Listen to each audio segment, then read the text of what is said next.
Bismillahirrahmanirrahim. Assalamualaikum warahmatullahi wabarakatuh. Perkenalkan, nama saya Maulana Ahmad Fortuna.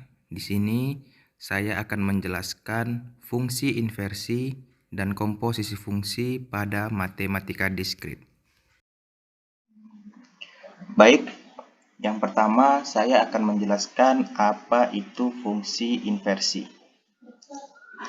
Fungsi inversi yaitu jika f adalah fungsi yang berkoresponden satu ke satu dari himpunan A ke himpunan B, maka kita dapat menemukan balikan atau inversi dari f. Jadi, inversi adalah balikan. Inversi adalah balikan.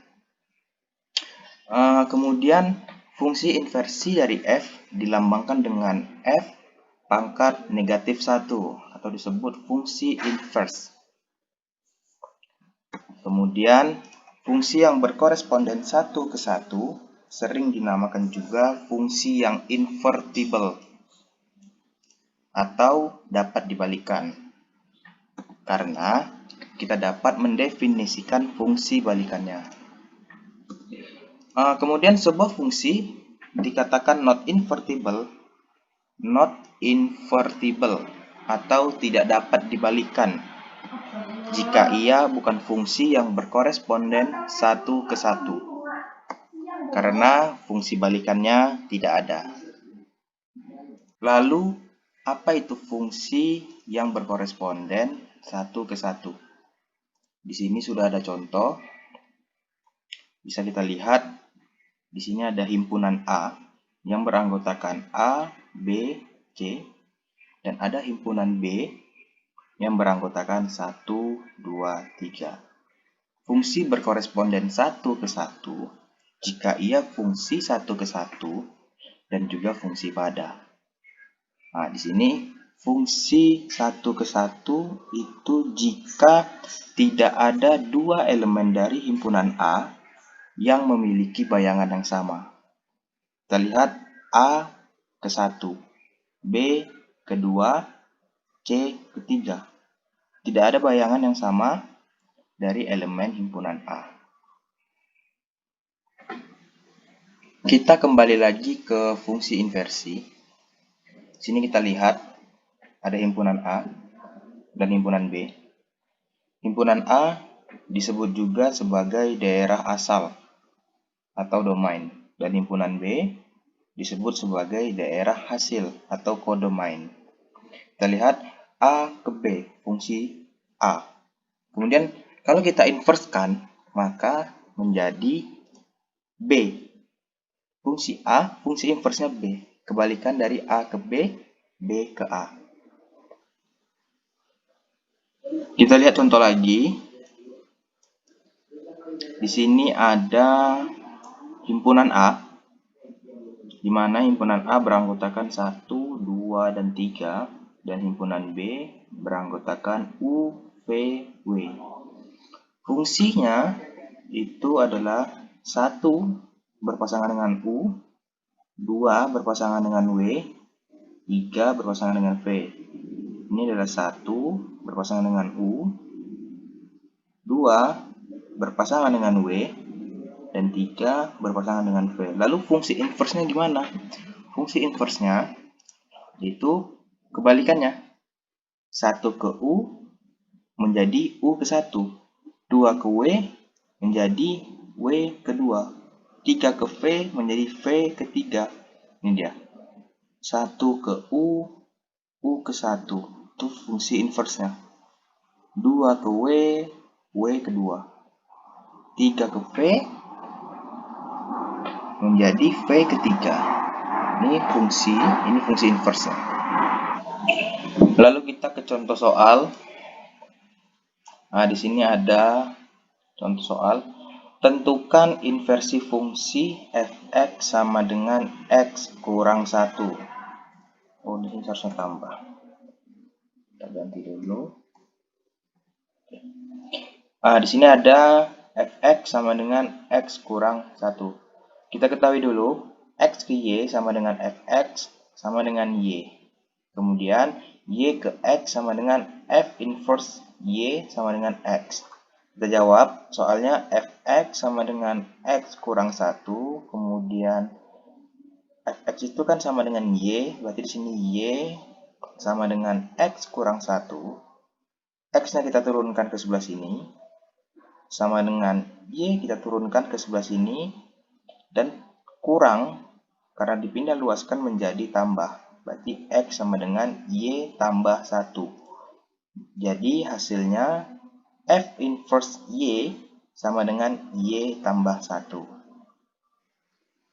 Oke, selanjutnya saya akan menjelaskan tentang komposisi fungsi. Komposisi fungsi di sini terdiri dari dua buah fungsi. Jadi komposisi ini dia terdiri dari dua buah fungsi. Misalkan G adalah fungsi dari himpunan A ke himpunan B, dan F adalah fungsi dari himpunan B ke himpunan C. Komposisi F dan G dinotasikan dengan F OG atau F bundaran G. Fungsi dari A dari himpunan A ke himpunan C didefinisikan F bundaran G A sama dengan FGA. Oke, di sini ada contoh ya. Atau ini dengan kata lain, F bundaran G ini adalah fungsi yang memetakan nilai dari G A ke F ya. Memetakan nilai dari G A ke F. Itu disebut FOG. Oke, di sini ada contoh. Di sini ada himpunan A, ini ada himpunan B, ini himpunan C.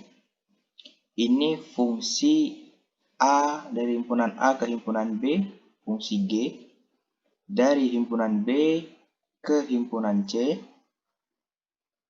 itu fungsinya F. Ya, dua buah fungsi. Kemudian himpunan A, himpunan B, himpunan C. A ke B, GA, kemudian B ke C, berarti FGA. Jadi kalau komposisi fungsinya A ke C-nya berarti F bundaran G A. Kenapa A? Karena dalamnya ini A. Oke, selanjutnya kita lihat contoh lagi. Oke, di sini ada himpunan A yang beranggotakan 1, 2, dan 3. Himpunan B beranggotakan U, V, W. Himpunan C beranggotakan X, Y, Z. Oke, fungsi G di sini 1 ke U, 1 berpasangan dengan U, 2 ke U, kemudian 3 ke V, dan fungsi F di sini U berpasangan dengan Y, V berpasangan dengan X, dan W berpasangan dengan Z. Jadi, fungsi komposisi dari himpunan A ke himpunan C adalah, fungsi komposisinya adalah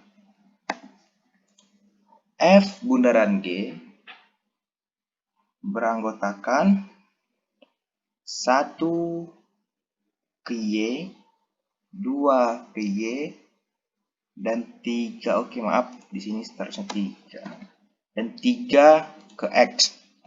Kenapa? Kita lihat di sini, 1 U. Kemudian U ke Y. Berarti F bundaran G 1 ke Y. Sini kita kasih warna yang beda mungkin ya. Sini. Oke, kemudian kenapa 2Y? Ini 2 ke U. Kemudian U ke Y. Kita merahkan. Oke, kemudian 3 ke X. 3 ke V. V ke X. Berarti 3. Kemudian X. dan WZ tidak ada pasangannya. Oke, kalau kita lihat ke sini, nih, kita lihat tadi himpunan A beranggotakan 1, 2, 3, B, U, V, W, himpunan C, X, Y, Z. Oke, 1 ke U, 2 ke U, 3 ke V, kemudian U ke Y, V ke X, dan W ke Z. Oke, kita lihat di sini 1 ke U, kemudian U ke Y. 1 ke U yang fungsi F, U ke Y. Oke. 1 ke U, fungsi G, fungsi F-nya U ke Y. Fungsi G-nya 2 ke U, fungsi F-nya U ke Y. Kemudian fungsi G-nya 3 ke V, fungsi F-nya V ke X. Ada juga lagi fungsinya W ke Z. Oke, 1 ke U, U ke Y. Berarti F bundaran G-nya 1Y. 1Y. Kemudian yang 2 ke U, U ke Y. Berarti FOG-nya, F bundaran G-nya 2Y. Kemudian yang ketiga, 3 ke V, V ke X. Berarti F bundaran G-nya 3X. Oh, ini masih 2 ya. 3X. Oke, mungkin hanya ini yang dapat saya sampaikan. Kurang lebih saya mohon maaf. Wabillahi taufiq wal hidayah. Wassalamualaikum warahmatullahi wabarakatuh.